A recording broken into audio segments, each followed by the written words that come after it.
Screening याच्यामध्ये ज्या building बांधल्या 1900 म्हणजे 53 वर्षापूर्वी बांधलेल्या आहेत, याची अवस्था बिकट झालेली आहे.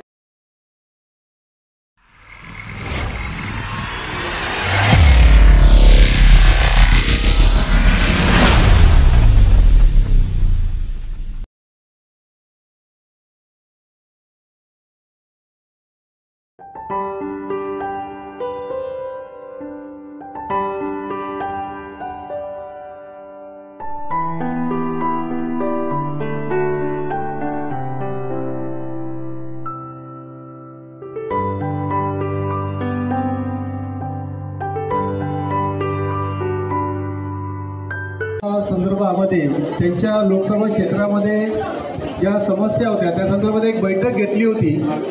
त्या बैठकीत काही पोलीस बांधवांनी निवृत्त असतील त्यांनी एक विषय केली, एक कॅम्प घेण्यात यावा या ठिकाणी अशी एक मागणी केली होती.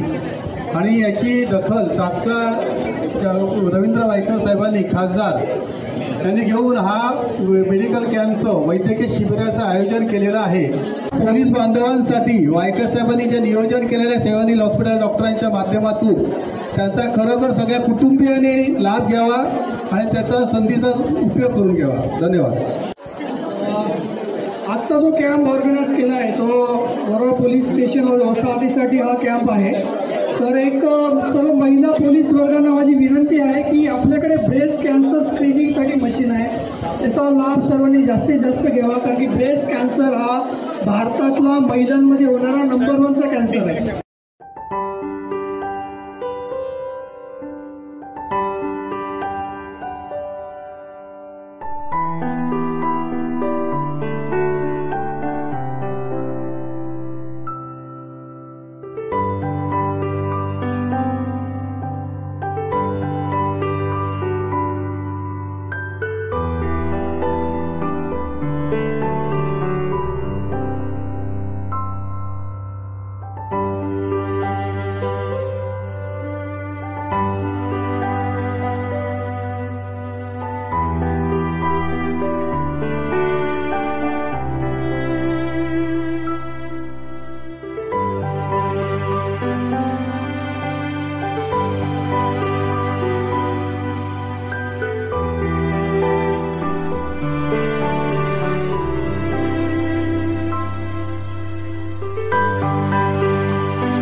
आले का पेशंट?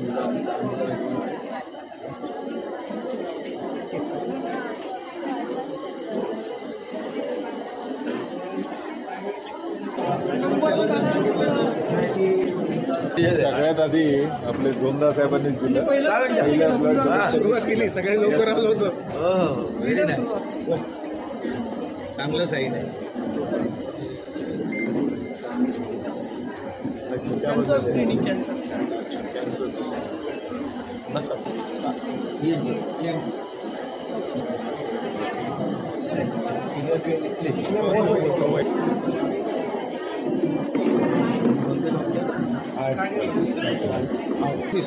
हाडांची सर्वांची ठिसूळ झाली.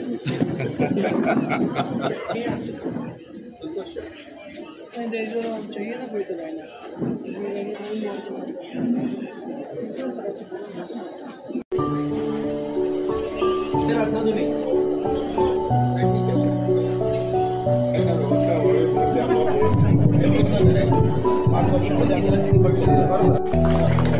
आता साहेब वेळात वेळ करूयात, त्यामुळे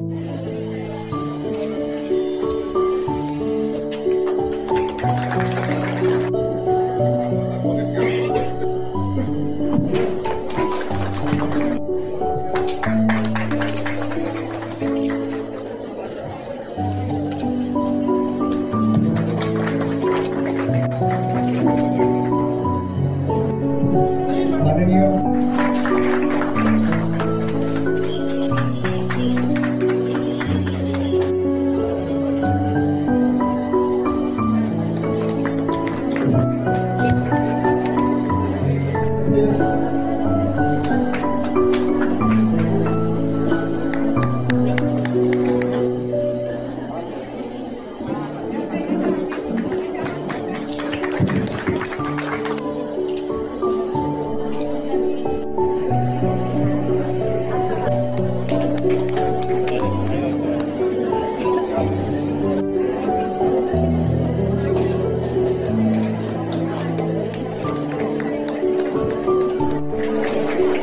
आजच्या या मरोळ पोलीस वसाहतीमध्ये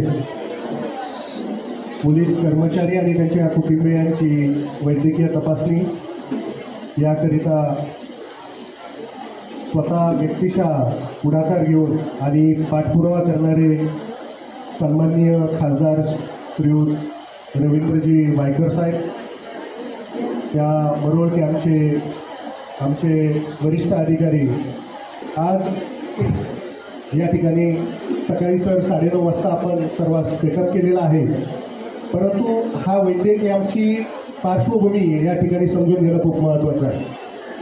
एक साधारणतः मी इथे आल्यानंतर वायकर साहेबांना भेटलो होतो आणि इलेक्शन झाल्यानंतर वायकर साहेबांचा दरवेळेस त्यांना भेटायला गेलो तर त्यांचा एक प्रश्न असायचा की मला या आपल्या हद्दीमध्ये जी काही राहणारी पोलीस अधिकारी आहेत, पोलीस कर्मचारी आहेत, त्यांच्यासाठीच्या ज्या काही रहिवासी इमारती आहेत, जे कॅम्प्स आहेत, जे क्वार्टर्स आहेत, याचा विकास करायचा आहे. त्या ठिकाणी ज्या काही सोयी सुविधा दिल्या जातात, स्वच्छता असेल, आरोग्याची सुविधा असेल, रस्ते असतील, घरांची दुरुस्ती असेल, या प्रकारच्या ज्या काही असुविधा या ठिकाणी जर असेल त्या ठिकाणचा पाठपुरावा करून आपल्या पोलीस अधिकारी आणि कर्मचाऱ्यांना यामध्ये कसा दिलासा देता येईल याबाबत नेहमीच खासदार साहेबांची भूमिका राहिलेली आहे.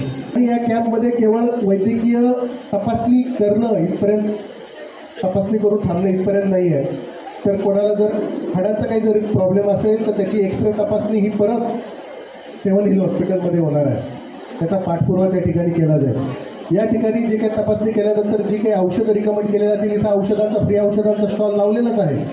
परंतु त्याच्या पुढे जाऊन सत्य साईबाबा, मला वाटतं साईबाबा ट्रस्टमार्फत इतर बाकीची उरलेली औषधंसुद्धा आपल्याला पुरवली जाणार आहे. म्हणजे एक परिपूर्ण पॅकेजेस आपल्या सर्व पोलीस अधिकारी, पोलीस कुटुंबीय यांच्यासाठी खासदार साहेबांनी या ठिकाणी आयोजित केलं. आपल्या या मतदारसंघाचे खासदार श्री सन्मान्य श्री रवींद्र वायकरजी, मनीषाताई, त्याच्यानंतर 7 हिल्स हॉस्पिटलची team particularly doctor Rahul Mahale, 210चे DCP सचिन गुंजाळकर आणि उपस्थित सर्व पोलीस वसाहतीतील अधिकारी, कर्मचारी आणि कुटुंबीय. पोलीस दल, पर्टिक्युलरली पोलीस खातं हे सदैव कामामध्ये बिझी असतं, वेळ नसतो त्यांना. आणि विशेषतः इतर विभागांच्या तुलनेत बघितलं तर स्वतःच्या आरोग्याकडे पोलीस खात्याचं दुर्लक्ष होत असतं. स्वतःच्या तब्येतीची काळजी घ्यायला चालढकल होत जाते. आज टेस्ट करायची, उद्या बघू, परवा बघू, अशा गोष्टी सदैव होत राहतात. आणि तसेच पोलीस खात्याकडे ज्या आपुलकीने खासदार साहेबांचा कटाक्ष आहे बघण्याचा, की पोलीस खातं हे आपलं शासनाचा महत्त्वाचा घटक आहे आणि ते सक्षम असलं पाहिजे, त्यांची तब्येत नेहमी चांगली पाहिजे, याकडे खासदार साहेबांचा पण कटाक्ष आहे. आणि त्या भावनेतूनच खासदार साहेबांनी चर्चा केली. जेव्हा पोलीस वसाहतीतील काही सदस्य त्यांच्याकडे गेले होते, त्यांच्याशी चर्चा करताना त्यांना जाणवलं की अरे हा घटक आपल्या पोलीस खात्याच्या आपल्या बंधू भगिनींकडे ह्या बाबीकडे लक्ष देणं महत्त्वाचं आहे. आणि त्यांनी लगेच तत्काळ त्या दृष्टीने चर्चा केली आणि ह्या कॅम्पचं आयोजन केलेलं आहे. नमस्कार. आजच्या वैद्यकीय शिबिरासाठी उपस्थित श्री बागदर साहेब, पोलीस उपायुक्त मारोळ कॅम्प, श्री गुंजाळ साहेब, पोलीस उपायुक्त MIDC, श्री प्रदीप मेहराळे, सहाय्यक पोलीस आयुक्त, मनीष वायकर, राहुल महाले, डॉक्टर किरण सिंग, जितेंद्र सोमावणे, तो लोबो मॅडम, तो Nate madam, Kapile madam, Kotwal, Shri Kotwal, Kochke madam, RPF Adav, Shri Pathan madam, Shri PWDचे श्री पगारे, त्यांचे सहकारी आणि आजची ज्याने अरेंजमेंट केली तो संतोष सानप आणि त्याचं कुटुंबीय, उपस्थित बंधू भगिनी माता. पोलीस कॅम्पमध्ये जायचंय 7 महिने झाले. इलेक्शनच्या अगोदर देखील मला यायचं होतं. मी गृह राज्यमंत्री यांना विनंती केली आणि तुमच्या वहिनीने म्हटलं त्या पद्धतीने ती माझ्या मागे लागायची, तुम्ही गेलात का, तिकडे गेलात का.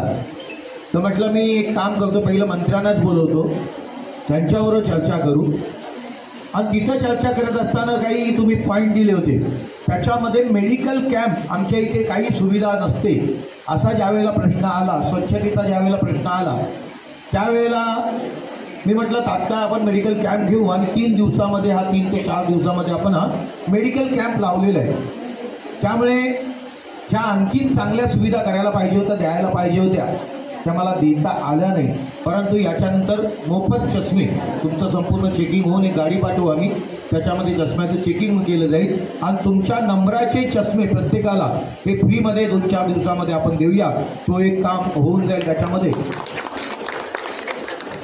काही ना व्हीलचेअर पाहिजे होत्या, म्हटलं व्हीलचेअर आपल्याकडे आहेत, कारण मी 50 लाखाच्या व्हीलचेअर ह्या आता मेडिकल कॅम्प जेव्हा जोगेश्वरला घेतला होता लोकसभेच्या माध्यमातून, त्यावेळेला 50 लाखाच्या व्हीलचेअर, स्टिक, वॉकर, मानेचा बेल्ट, कमरेचा बेल्ट, या सर्व गोष्टींनी युक्त आपण चष्मे वगैरे सर्व त्या ठिकाणी वाटप केले होते. आणि त्यामुळे माझ्याकडे व्हीलचेअर आहेतच, वॉकर आहेतच, बेल्ट आहेतच. ज्या ज्या लोकांना ते पाहिजेत त्यांनी ते घेऊन जावं, आपली नावं सांगावी आणि ती घेऊन जावं, त्याला त्याचा तो उपयुक्त होईल. आताच आपण म्हटलं की मेडिकल या लोकांना, पोलिसांना वेळेत मिळत नाही, तर मी आज DPDCला ते एक मागेन सांगेन की सेवन हिल हॉस्पिटलमध्ये, सेवन हिल हा मुंबई महानगरपालिकेचं हॉस्पिटल, परंतु आपण त्याचं प्रायव्हेटायझेशन केलं होतं. प्रायव्हेटायझेशन केलं आणि थोडंसं काही टेक्निकल प्रॉब्लेममुळे आपल्याला त्या मालकाला तो द्यावं लागलं आणि प्रॉब्लेम क्रिएट झाल्या कारणाने जरी आपण प्रायव्हेटला दिल्या तरी 60 खाटा म्हणजे कॉट ह्या मुंबई महानगरपालिकेच्या आहेत आणि त्या 61 कॉटवरती आपण त्या ठिकाणी आपल्या लोकांना देखील काही इमर्जन्सी वगैरे काय असेल तर त्या मेडिकलसाठी तुम्हाला त्याचा व्यवस्था होऊ शकेल. हे आजपासून मी सुरू करायला सांगितलं की मी आता सर्व हॉस्पिटलची व्हिजिटच घेणार आहे. माझ्या विभागामध्ये जेवढे हॉस्पिटल्स आहेत त्यांचे जे ट्रस्टी आहेत त्या ट्रस्टींची होली स्ट्रीट, तुमचं वेस्ट, ईस्ट, गोरेगाव वगैरे जे काही आहे त्या सर्व, कारण शासनाच्या माध्यमातून त्यांना ज्या सुविधा मिळतात त्याच्या माध्यमातून त्यांना 20% जागा ह्या शासनाला, प्रशासनाला दिल्याच पाहिजे. हा न्याय आहे, हा कायदा आहे. मग तो कायदा आपल्याला अंमलात आणला पाहिजे. जर कळत नसेल आणि ते बाहेरच्या बाहेर त्याचं काहीतरी करत असतील तर ते कुठेतरी रोखणं गरजेचं आहे. या गोष्टी शासनाला सांगणं, शासनाकडनं करून घेणं हे अत्यंत गरजेचं आहे. यासाठी मी आपल्याला म्हटलं की आपण बसूया, तुमचा प्लान घेऊया. या प्लानवरती घरं कुठे बांधायचे, कशा पद्धतीने बांधायचे, कुठे बांधायचे, इंटरनल रस्ते कसे असतील, गार्डन कुठे असतील, जे लागतील तेवढा पैसा देऊन तुमच्या मुलांचं, तुमच्या आणखीन विद्यार्थी असतील त्या विद्यार्थ्यांना लायब्ररी लागणार असेल, वाचनालय लागणार असेल, हे वाचनालय, लायब्ररी आणि खेळासाठी तुम्हाला जी काही इक्विपमेंट लागणार असेल ती लवकरात लवकर ह्या DPDनं पास करून आपण या 2-4 महिन्यामध्ये ते पास केलं. आता झालं तुमचं, तर आता DPDमध्ये तुमच्या शासकीय वसाहतीमध्ये काय पाहिजे हे टाका, हे आज मागणी करा तुम्ही. जर आपल्याजवळ सन्मान्य खासदार साहेब आहेत. खासदार, ज्या पद्धतीने आपण अनेक विषयाला हाताला धरतात त्याच पद्धतीने आज मुंबई पोलीस यांचा विषय फार महत्त्वाचा असताना मरो वसाहत ही गेली अनेक वर्ष म्हणजे अनेक गोष्टींसाठी वंचित होती आणि त्या विषयाला आज आपण धरून विषय घेतलेला आहे. काय सांगाल? प्रामुख्याने मरोळ वसाहत ही मुंबईमधली सर्वात मोठी वसाहत आहे. वरळीनंतर कदाचित ही 2 नंबरला येत असेल. आणि याच्यामध्ये ज्या बिल्डिंग बांधल्या 1953 वर्षापूर्वी बांधलेल्या याची अवस्था बिकट झालेली आहे. आणि त्या अनुषंगाने एक खासदार म्हणून माझं आता लक्ष गेलं पाहिजे. त्यांच्या घरांचा प्रश्न आहे, त्यांच्या आरोग्यांचा प्रश्न आहे, त्यांच्या वसाहतीला स्वच्छता देणं यांचा प्रश्न आहे, त्यांना व्यायामशाळा, त्यांना गार्डन, या सर्व गोष्टी देणं. आणि त्या अनुषंगाने आज मेडिकल कॅम्प लावलेला आहे. त्यांच्या विनंतीवरूनच आपण हा मेडिकल कॅम्प लावलेला आहे. याच्यामध्ये आता काही भाग घेतलेला आहे, आणखीन आता उद्घाटन झाल्यानंतर घेतील. परंतु या वसाहतीचा पुनर्विकास करणं आणि पोलिसांना हक्काची घरं मिळवून देणं यासाठी मी शासनाबरोबर माझं डायलॉग चालू आहे, बोलणं चालू आहे आणि ते यशस्वी व्हावं अशी प्रार्थना करतो.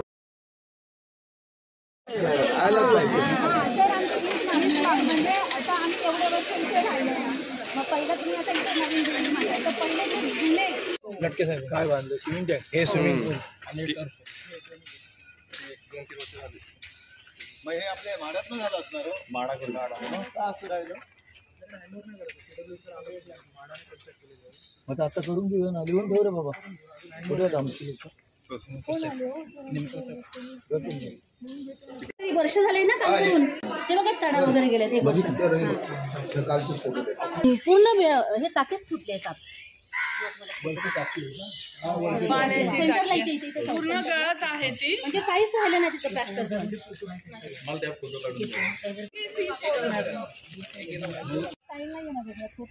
आणि खाली मी फक्त या कोणाला एकटी तिकडं, म्हणजे खालच्या तर राहू शकत नाही.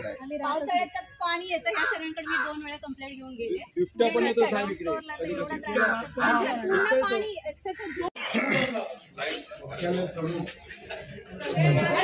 दिसतंय ना मला. सर अक्षरशः. आणि त्यांनी फळी लावून त्यांनी सपोर्ट ठेवलं. लाईट लावून पडत होते ना, सुटायला फोडलेच गेले नाही कारण त्यांनी फळी लावून ते बांबू ठेवले, म्हणजे ते सपोर्टला. हा फोटो आम्ही अर्जांमध्ये दिलेले आहेत आमच्या प्रत्येक रूमचे, बिल्डिंगचे.